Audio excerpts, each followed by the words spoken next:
মুরলীধর নামের একটা গ্রাম ছিল, যেখানে দুজন বাচ্চা সাহিল আর প্রধুন একজন বুড়ো বাবার কাছে বসেছিল, আর ওই বাবা ওদের গল্প শোনাচ্ছিলেন। মুরলীধর গ্রাম থেকে যুক্ত হয়ে একটা সাগরে একটা লুকানো গ্রাম রয়েছে, যেটা একদম মহাসাগরের মাঝামাঝি অবস্থায়। ওখানকার গ্রামে আমাদের তোমাদের মতনই লোকজন থাকে, আর ওখানকার বাড়িঘর মাছ দিয়ে তৈরি করা রয়েছে। কি সত্যি ওখানকার বাড়িঘর মাছ দিয়ে তৈরি করা হয়েছে? হ্যাঁ, ওখানকার বাড়িঘর মাছ দিয়েই তৈরি করা হয়েছে। আর ওখানেও এই গ্রামের মতন প্রধান আর জমিদার বাবুরা থাকেন, সবকিছুই রয়েছে ওখানে। বিশ্বাস হচ্ছে না বাবা, ওখানে সাগরের মাঝামাঝি কোনো গ্রাম হতে পারে, সেটা আমি কি করে মানবো? এই কথাটা তো একদমই ঠিক। তুমি চাইলে ওখানে গিয়ে দেখতে পারো। আমরা ওখানে যেতে পারি? হ্যাঁ, অবশ্যই যেতে পারো, যদি তোমার মধ্যে সাহস আর ক্ষমতা থাকে তবে। যখন আমি বড় হয়ে যাব তখন আমি অবশ্যই ওই মাছেদের গ্রামে যাব। তুমি যদি যেতে চাও তাহলে যাও, আমি তো যাব না। সেটা তো সময়ই বলে দেবে, কারণ আমি যখন যাব তখন তোমারও তো এসব মনে থাকবে না, দেখে নিও। 18 বছর পর সাহিল একদিন প্রধুনকে সমুদ্রের কাছে ডাকলো, আর একটা নৌকো তৈরি রেখেছিল। প্রধুন সাহিলের কথাতে সেখানে এসে পৌঁছালো। কি হয়েছে সাহিল, আজকে আমাকে এখানে কেন ডাকলি তুই? ওই গল্পটা তোর মনে আছে কি? কোন গল্পটা? আরে ওই বুড়ো বাবা যে আমাদের সবসময় গল্প শোনাতেন না, যখন আমরা ছোট ছিলাম। আরে ওই গল্পটা শোনাতো না, যে ওইখানে সাগরে নাকি একটা গ্রাম আছে, যেখানে আমাদের মতনই লোকজন থাকে, আর ওদের বাড়িঘর নাকি মাছেদের মতন দেখতে। হ্যাঁ হ্যাঁ, মনে পড়েছে।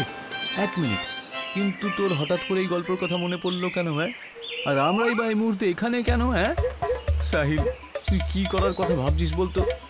শোন, আমি তোকে বলেছিলাম না, যখন আমি বড় হব তখন আমি ওখানে অবশ্যই যাব, আর তোকে তো আমার সঙ্গে যেতেই হবে। না ভাই না, আমি যাব না। আরে ওটা একটা মিথ্যে গল্প ছিল ভাই। তুই আমার সাথে যাচ্ছিস, আমার বন্ধুত্বের দিব্যি রইল। আরে বন্ধুত্বের দিব্যি দিস না ভাই, প্লিজ। আয় বসে পড় নৌকোয়। প্রধুন সাহিলের নৌকায় বসে গেল, আর দুজনে মহাসাগরে মাছের গ্রামকে খোঁজার জন্য বেরিয়ে গেল। মহাসাগরে ওরা অনেক গভীর অবধি চলে গেল, এত দূরে চলে গেল যে ওরা দূর দূর অবধি কোনো কিনারা দেখতে পেল না। এতে ভয় পেয়ে গিয়ে প্রধুন বলল, সাহিল, আমরা একটু বেশি ভেতরে চলে আসিনি তো আবার? আরে এখন আমরা কোথাও তীর পর্যন্ত দেখতে পাচ্ছি না, চ আমরা ফিরে যাই। না না, আরে না মানে এটা আবার কি? হ্যাঁ, আরে আমরা ফিরে যেতে পারি না, কারণ আমি রাস্তাই ভুলে গেছি। কি? এখন আমাদের কাছে আর কোনো উপায় নেই, শুধুমাত্র ওই মাছেদের গ্রামটাকে খোঁজা ছাড়া, না হলে মৃত্যু আমাদেরকে খুঁজে নেবে। তাহলে তুই এত হাসছিস কেন বলতো? আরে তুই ভয় পাস না নাকি? একেবারেই না, কারণ আমি নিজেকে আর তোকে এমন একটা সিচুয়েশনে রেখে দিয়েছি, যদি আমরা আমাদের গন্তব্যে পৌঁছতে না পারি তাহলে মরেই যাব। আর এরকম পরিস্থিতিতেই তো লোকেরা নিজের উদ্দেশ্যে সফল হয়। হে ঈশ্বর, কি ভেবে আপনি আমাকে এরকম একটা মানুষের সাথে বন্ধুত্ব করিয়ে দিলেন? সাহিল আর প্রধুন এখন শুধু লাঠি চালাতে চালাতে মহাসাগরের আরো ভেতরে চলে গেল। হঠাৎ সাহিল কিছু একটা দেখতে পেল। প্রধুম, প্রধুম, তুমি কি দেখতে পাচ্ছ যেটা আমি দেখতে পাচ্ছি? ওই দেখো, একটা জায়গা রয়েছে যেখানে বড় বড় মাছ রয়েছে। কি এটা আবার সেই গ্রামটাই নয় তো, যার কথা ওই বুড়ো বাবা আমাদেরকে বলতো? হ্যাঁ, এটা তো সেই গ্রামই। এই হলো সেই মাছের গ্রাম। তার মানে গল্পগুলো সত্যি ছিল, আর সত্য তো আমাদের সামনেই রয়েছে। শেষমেশ এই গ্রামটাকে আমরা খুঁজেই ফেললাম বন্ধু। ইয়েস! সাহিল আর প্রধুন অন্তত আধ ঘন্টা পরে সেই গ্রামে পৌঁছে গেল। যেই ওরা দুজনে ওই গ্রামের মধ্যে পা রাখলো, তখন হেমা নামের একজন মেয়ে ওদের দেখে কাছে এসে বলল, তোমরা দুজনে কে, আর এখানে কি করছো?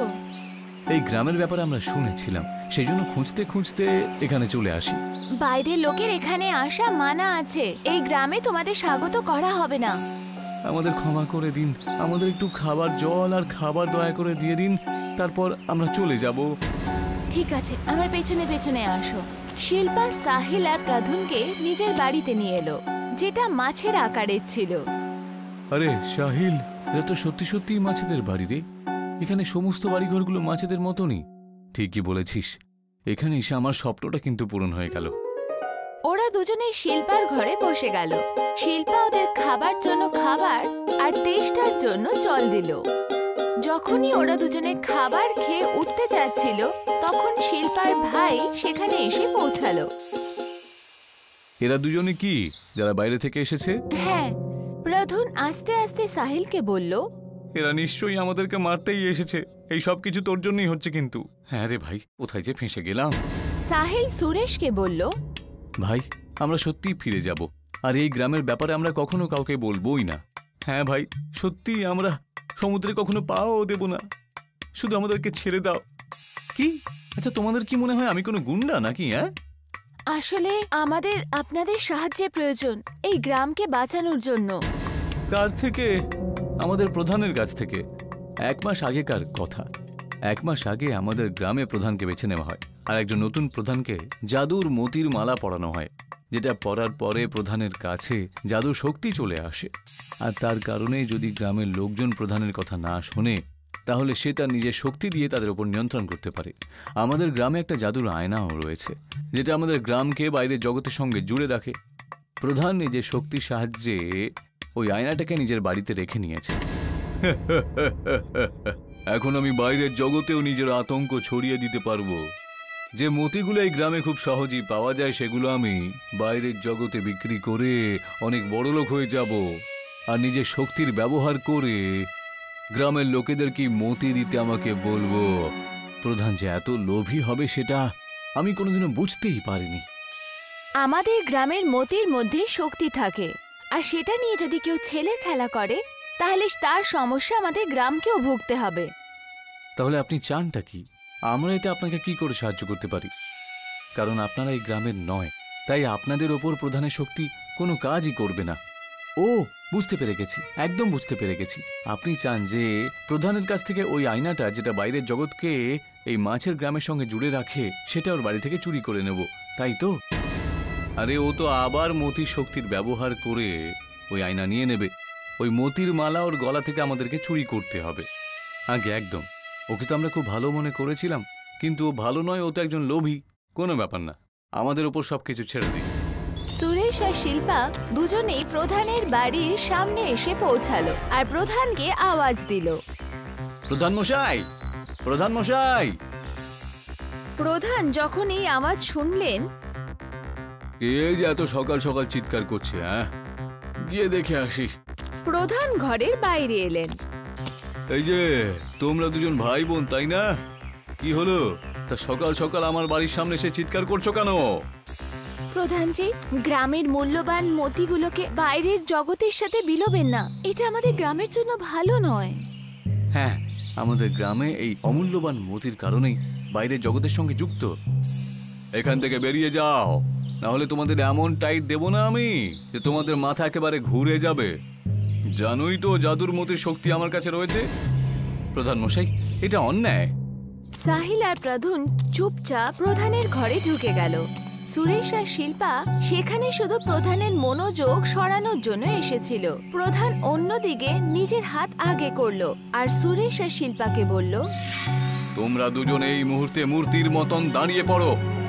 প্রধানের এইটুকু বলতেই দুজনে এক জায়গায় মূর্তির মতন দাঁড়িয়ে গেল। আর অন্যদিকে সাহিল আর প্রধান ওরা আয়না খুঁজতে লাগলো। আরে প্রধান মশাই এখানে আয়নাটা কোথায় রেখে থাকবেন জানি না, কিন্তু তাড়াতাড়ি খোঁজ, নয়তো ও আমাদেরকেও থাম বানিয়ে ছাড়বে। ওর জাদু নিশ্চয়ই আমাদের উপরে কাজ করবে না, আর যদি করে যায় তাহলে, আর যদি না করে তখন। সাহিল আর প্রধানের ঘরের মধ্যেই ঝগড়া শুরু করে দিল। আর এইটুকুতেই প্রধান ওদের গলা শুনে ভেতরে ঢুকে এলো। কে ভেতরে? সামনে এসো, নয়তো থাম করে দেব তোমাদেরকে। সাহিল প্রধানের ঘরে পালিয়ে গেল। যখন প্রধান ভেতরে ঢুকে সাহিলকে দেখলো, তখন উনি বললেন, তুমি তুমি আবার কে? নিশ্চয়ই আমার জাদুর আয়না চুরি করতে এসেছিলে। না না, একেবারেই না, আমি আর আমার বন্ধু মিলে তো। তুমি আর তোমার বন্ধু? আরে তুমি তো একাই দাঁড়িয়ে রয়েছো। হ্যাঁ? যখন প্রধান এদিক ওদিক দেখলো, তখনও সাহিলকে কোথাও দেখতে পেল না। ঠকবাজ, আমাকে একা ছেড়ে দিয়ে পালিয়ে গেলি। হ্যাঁ, আমি তোকে ছাড়বো না।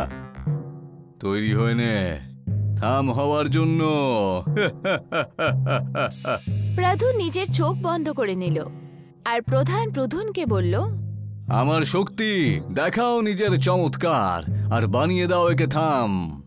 কিন্তু প্রধানের ওপর ওর শক্তির কোনো প্রভাব পড়ল না। আর পেছন থেকে সাহিল চুপি চুপি প্রধানের গলা থেকে ওর মতির মালা টেনে নিল আর ওর গলা থেকে সরিয়ে নিল। যখনই মালা ওর গলা থেকে সরে গেল, সুরেশ আর শিল্পা ঠিক হয়ে গেল আর ভেতরে ঢুকে এলো। সুরেশ তাড়াতাড়ি ওই মালা নিজের গলায় পরে নিল। ওই মালাটা আমার, আমাকে ফিরিয়ে দাও।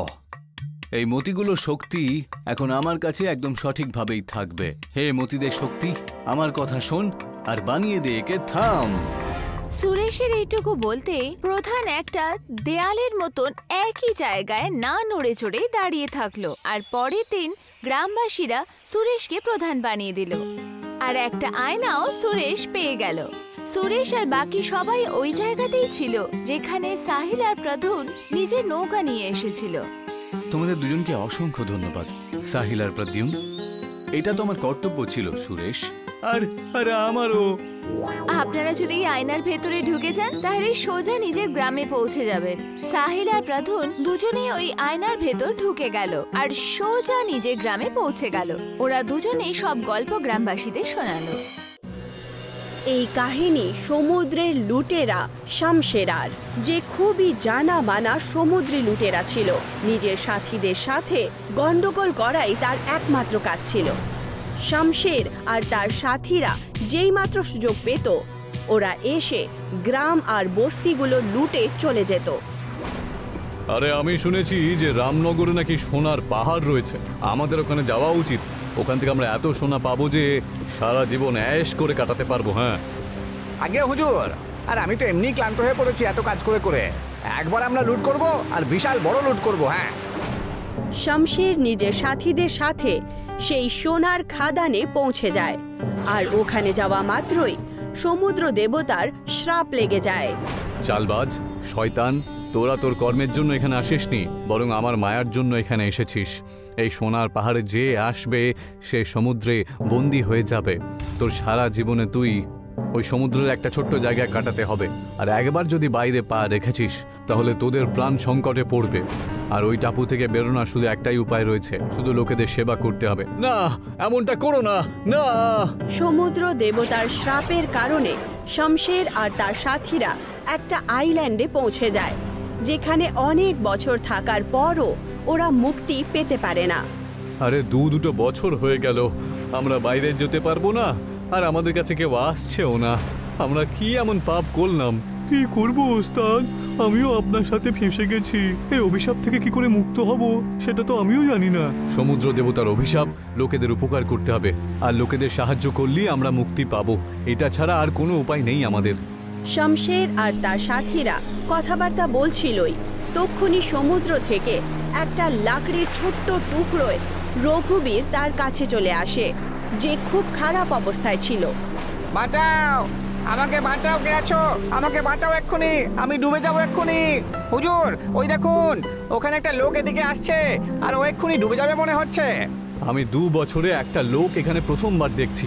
ওকে এখানে এক্ষুনি ডেকে নিয়ে এসো, তাহলেই আমরা মনে হয় মুক্তি পাবো। হ্যাঁ, এই দড়িটা সমুদ্রে ছুঁড়ে দাও আর ওকে আমার কাছে টেনে নাও। সেই সমুদ্রী লুটেরারা রঘুবীরের লাকড়ির ছোট্ট টুকরোর কাছে একটা দড়ি ফেলে দেয় আর ওকে নিজের আইল্যান্ডে টেনে নেয়।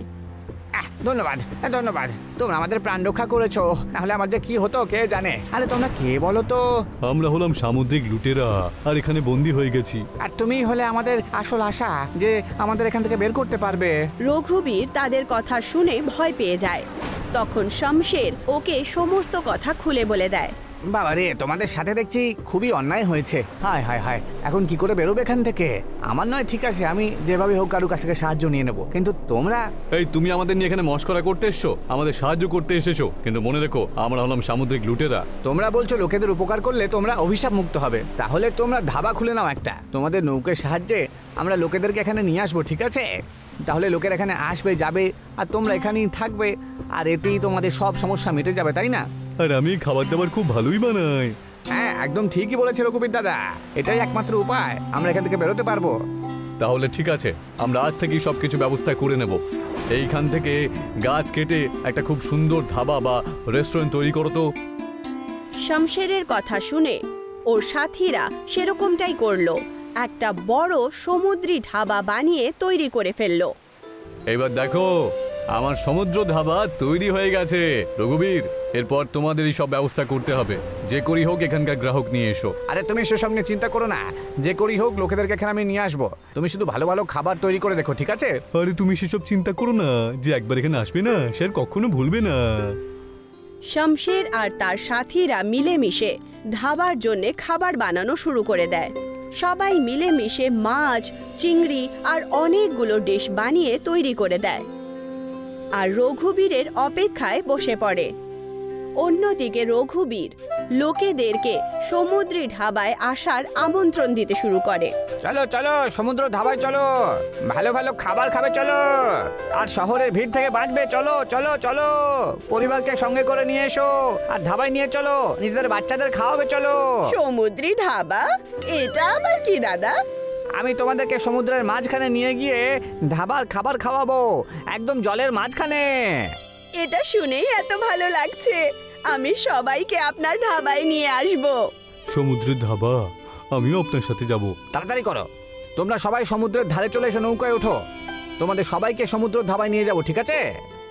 রঘুবীর সবাইকে বোটে বসিয়ে সমুদ্রি ধাবায় নিয়ে চলে যায়। ওখানে গিয়ে দেখতে পায় যে শমশের আর তার সাথীরা ভালো ভালো ডিশ বানিয়ে তৈরি করে রেখেছিল। শমশের ওদের সমস্ত গ্রাহকদের দেখে খুব খুশি হয়। বাহ রঘুবীর দাদা, বাহ, তুমি সত্যি অবাক কাণ্ড করেছো। এদের পেট যদি ভালো করে ভরে যায় তাহলে আমরা এখান থেকে মুক্তি পাবো। আর তারপর আমরা লুটেরার হব না, শুধুমাত্র ধাবা চালিয়েই নিজেদের সংসার চালাবো। একদম ঠিক বলেছো। কে আর চুরি করতে চায়? পরিস্থিতির জন্য করতে হয়। চলো চলো, এবার আমরা খাবার দিয়ে ওদেরকে চলো। শমশের আর তার সাথীরা সবাইকে খাবার খাইয়ে দেয়। সবাই খুব আনন্দপূর্বক মাছ খাচ্ছিল, যেটা দেখে রঘুবীর আর শমশের দুজনই খুব খুশি হয়ে গেল। আমি তোমাদের এখান থেকে বের করেই ছাড়বো, এই কাজ আমরা করতেই থাকবো। এই কাজ আমাদের ততদিন করতে হবে যতদিন না সমুদ্র দেবতা প্রকট হচ্ছেন। আমাদের মিনতি অবশ্যই উনি শুনবেন। রঘুবীর শহর থেকে লোকেদেরকে সমুদ্রি ধাবায় নিয়ে চলে আসে। লোকেরা আসতেই থাকে আর শমশের নিজের সমুদ্রি ধাবায় লোকেদের পেট ভরতে শুরু করে। আস্তে আস্তে 1 বছর কেটে যায়। একদিন একজন ভিখিরি নৌকোয় বসে সমুদ্রি ধাবায় আসে, যাকে দেখে শমশের বলল, আপনি কে?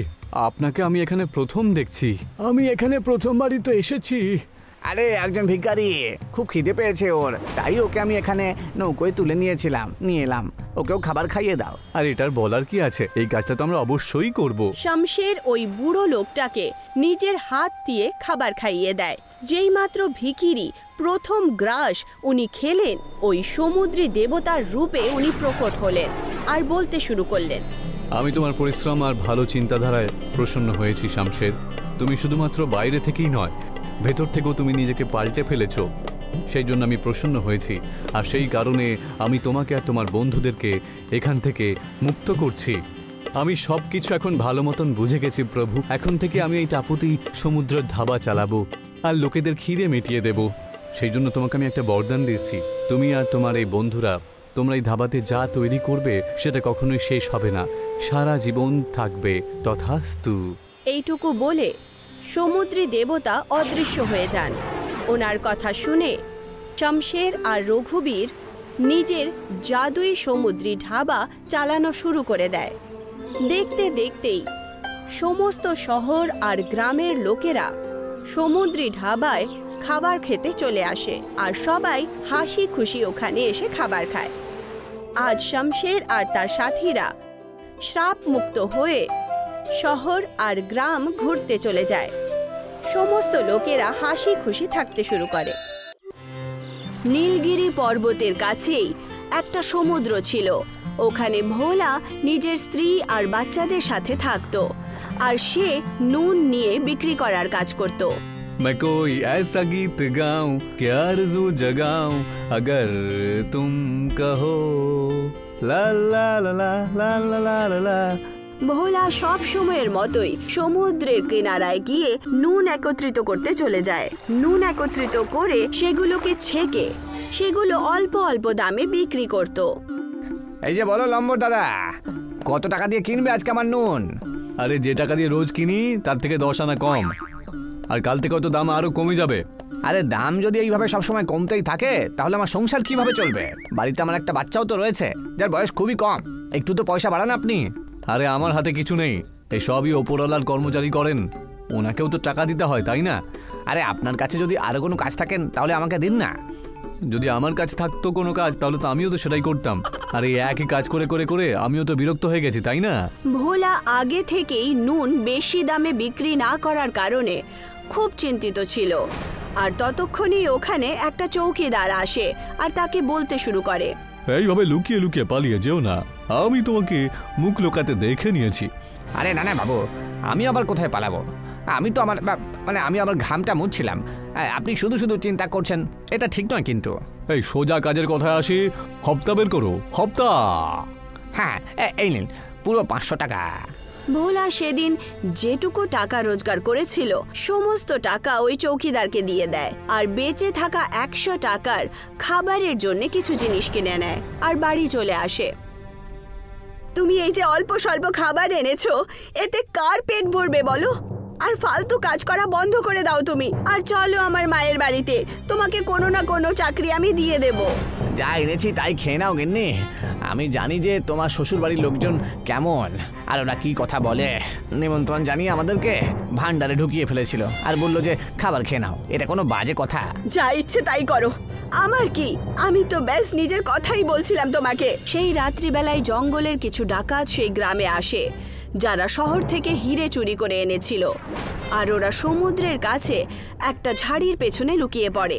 এই হিরেগুলোকে আমাদের কোথাও একটা লুকিয়ে রাখতে হবে, না হলে পুলিশ আমাদেরকে ধরে ফেলবে। আগে সর্দার, পুলিশের লোকেরা খুব ভালো হিরে খোঁজে, কিন্তু হিরেগুলোকে আমরা লুকাবো কোথায়? আরে আপনি ওসব নিয়ে একদম চিন্তা করবেন না, সামনেই নুন একেবারে ডাং করে রাখা রয়েছে, ওই নুনের ডাঙের মধ্যেই আমি হিরেগুলোকে ঢুকিয়ে দেব, তাহলে এমনিতেই ছোট ছোট হিরে কেউ কিছু জানতেই পারবে না। সর্দার আর চেলারা ছোট্ট ছোট্ট হীরের টুকরো নুনের মধ্যে মিশিয়ে দেয় আর ওরা পুলিশের ভয়ে পালিয়ে গেল।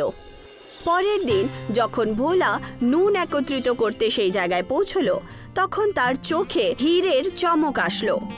এই ডাং করা নুন অদ্ভুত দেখতে লাগছে, এখানে এত ঝামেলা কি করে হলো? এরকম উল্টো পাল্টা ভাবে পড়ে রয়েছে। ভোলা সেখানে গিয়ে নুন একত্রিত করলো বাজারে বিক্রি করার জন্য। তক্ষুনি তার চোখ পড়লো একটা চমকানো ছোট্ট টুকরোর ওপর। এই চকচকে ঝলমলে নুন, এটা আবার কিরকম নুন? খুব জোরে ঝলমল করছে তো, এটা আবার হিরে নয় তো? ভোলা সেই হীরের টুকরোটা নিয়ে ওখান থেকে চলে যায় আর একজন শেকড়ার কাছে গিয়ে সেই টুকরোটাকে ওকে দেখিয়ে দেয়। এই যে মূলচন্দ্র বাবু, আমাকে বলুন তো এই হিরেগুলোতে কত দাম দেবেন, আর এই হিরের দামটা কত হবে?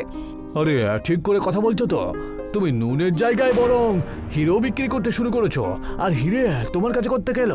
আরে একবার দেখুন না। ভুরা মূলচন্দ্রকে হিরেটা দেখিয়ে দেয়, যেটা দেখার পর মূলচন্দ্র জহরি খুব অবাক হয়ে যায় আর বলেন, এই হিরেটা তুমি কোথায় পেলে গো? এই ছোট হিরের দাম যে পুরো 1 লক্ষ টাকা, তোমাকে এটা কে দিল? আরে সেসব আপনি ছাড়ুন না, আর আমাকে বলুন হিরেটা কিনবেন নাকি কিনবেন না, না হলে আমি অন্য কোথাও চলে যাই। আরে তুমি দাঁড়াও, আমি টাকা নিয়ে এক্ষুনি আসছি, কোথাও যেন বিক্রি করো না, ঠিক আছে? মূলচন্দ্র ভোলাকে পুরো 1 লাখ টাকা দিয়ে দেয়। ভোলার খুশির কোনো আন্দাজা ছিল না। অনেকগুলো গয়না, কাপড় আর অনেক বছরের জন্য ঘরের রাশন নিয়ে সে নিজের বাড়িতে চলে আসে আর নিজের স্ত্রীকে বলতে শুরু করে, গিন্নি, মনে হচ্ছে ঈশ্বর আমাদের কপাল খুলে দিয়েছে। এই দেখো কত টাকা চলে এসেছে আমার কাছে, আমার তো বিশ্বাসই হচ্ছে না, আমার তো মনে হচ্ছে আমি স্বপ্ন দেখছি। কি কাণ্ড গো! তুমি চুরি টুরি তো শুরু করোনি গো, তুমি ডাকাতি করার কাজ শুরু করেছো নাকি? কোথা থেকে এলো তোমার কাছে এতগুলো টাকা? তখন গিয়ে ভোলা নিজের স্ত্রীকে সমস্ত সত্যিটা বলে দেয়, আর তখন রেশমা বলে ওঠে, আরে পাগলু, একটা হিরের যদি 1 লাখ পেয়ে গেছো, তাহলে ভাবো যদি আমাদের কাছে সমস্ত হিরে চলে আসে, তাহলে আমরা কোথা থেকে কোথায় পৌঁছে যাব? কিন্তু আরো হিরে আমরা কোত্থেকে পাবো বলো তো? আমাদেরকে সেই ঢেরের কাছে গিয়ে দেখা উচিত।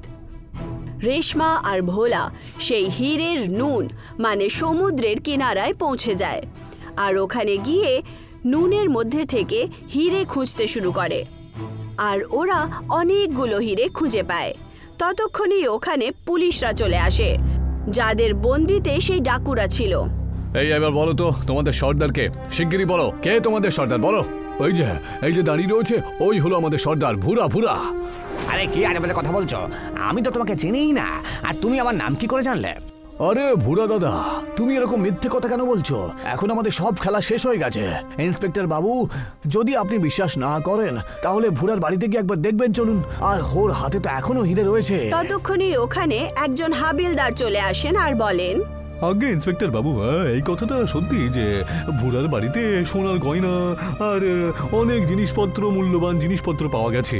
হাবিলদারের এইটুকু কথা শোনা মাত্রই পুলিশরা ভোলা আর রেশমাকে জেলে বন্দি করে দেয় আর ওদেরকেই ডাকুদের সাথে বন্দি করে দেওয়া হয়। হে ভগবান, এমন কি করে দিলে তুমি? অন্যদের দোষ আমাদের ওপর লেগেছে।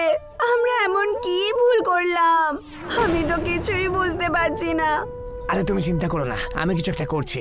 এই ডাকাতগুলো আমাদের সাথে এরকম ছলনা করলো কেন, এটাই তো আমি বুঝতে পারছি না। ওদেরকে দুঃখী অবস্থায় দেখে ডাকুদের চেলা বলল, মনে হচ্ছে তোমরা এখনো বুঝতে পারোনি। আরে চক্রান্ত করে তোমাদেরকে আমরা এখানে ফাঁসিয়ে দিয়েছি। এখন তুমি আমাদের সর্দার হয়ে আজীবন এই কারাগারে বন্দি থাকবে, বুঝতে পেরেছো? আর আমরা এখানে কয়েক মাস কাটিয়েই এখান থেকে ছাড়া পেয়ে পালিয়ে যাব। তোমরা সত্যি কি বোকা। ভোলা সেই ডাকুদের বন্দিতে এসে ফেঁসে গেছিল আর নিজের ভাগ্যকে দোষারোপ করছিল। ততক্ষণে সেই জেলের দেয়ালের মাঝখানে একটা বড় ছিদ্র হয়ে যায় আর তার মধ্যে থেকে একটা ভূত বেরিয়ে আসে, যে এসে বলতে শুরু করে, এই মানুষটা কে জানে জেলের মধ্যে কেন কাঁদছে। আমাকে দেখো, আমি কত খুশি। এই সমস্যার পরিণাম আমি সব দেখাবো। আর সেই ভূত গিয়ে ভোলার সাথে কথা বলতে শুরু করে। সেই ভূতকে দেখার পর ভোলা আর রেশমা দুজনই প্রচন্ড ভয় পায়। ভূত, ভূত, এইসব কি হচ্ছে? আরে চিৎকার করো না, নাহলে সবাই চলে আসবে। আমি এই জেলেরই ভূত। অনেক বছর আগে এখানে আমাকে শাস্তি দেওয়া হয়েছিল, সেই থেকে আমি নিরপরাধীদেরকে এখান থেকে মুক্ত করে দিই। যাকে অন্তত পক্ষে একটা ভূত তো রয়েছে যার মনে হয় যে আমি নিরপরাধ, তা কিভাবে সাহায্য করবে? তোমাদের দুজনকে জেলে রাখা ওই জলের মধ্যে এই হলুদটা লাগিয়ে দিতে হবে। এটা হলো জাদুর হলুদ। এটা খাওয়ার পরে পুলিশের সব লোকেরা সব ব্যাপার বুঝে যাবে আর তোমরা নির্দোষ সেটা প্রমাণ হয়ে যাবে। কিন্তু ওই কলসিতে আমরা হলুদ কি করে লাগাবো? আমরা তো ভেতরে আবদ্ধ, আপনিই দিয়ে দিন না। ভোলার কথা শোনার পর ভূত কলসির জলে হলুদ লাগিয়ে দেয় আর যখন পুলিশরা সেই হলুদের জল পান করে তখন ওরা সমস্ত সত্যিটা দেখতে পায়। ওরা সত্যিটা জানতে পেরে যায়। তোমাদেরকে সম্মানের সাথে ছেড়ে দেওয়া হচ্ছে। এই ডাকাতগুলো শাস্তি পাবে, আমাদের ক্ষমা করে দিও। রেশমা আর ভোলা দুজনই নিজের বাড়ি চলে আসে আর দুজনই দুঃখী হয়ে পড়ে। তখন তাদের নজর পড়ল তাদের ঘরে। তাদের ঘরের ভেতরে রাখা নুন চমকাচ্ছিল। এটা কি হচ্ছে? এই নুনগুলো ঝলমল করছে কেন? আরে এগুলো তো হীরের নুন। এটা কি করে হলো? এটা তো অসম্ভব। এটা নিশ্চয়ই ওই জেলের ভূতের শক্তিরই কামাল, বুঝেছো? ওই আমাদের জীবনটা পাল্টে দিয়েছে। আর কি ছিল? ভোলার ঘরে রাখা নুন এখন হীরের ছিল। ভোলা সেগুলোকে বিক্রি করে অনেক বড় ধনী লোক হয়ে ওঠে। হীরের নুন বিক্রি করার কারণে তার ব্যবসা খুব ভালো করে চলতে শুরু করে দেয় আর সেই টাকা দিয়ে ভোলা লোকেদের সাহায্যও করত আর নিজের জীবন হাসি খুশি কাটাতে শুরু করলো।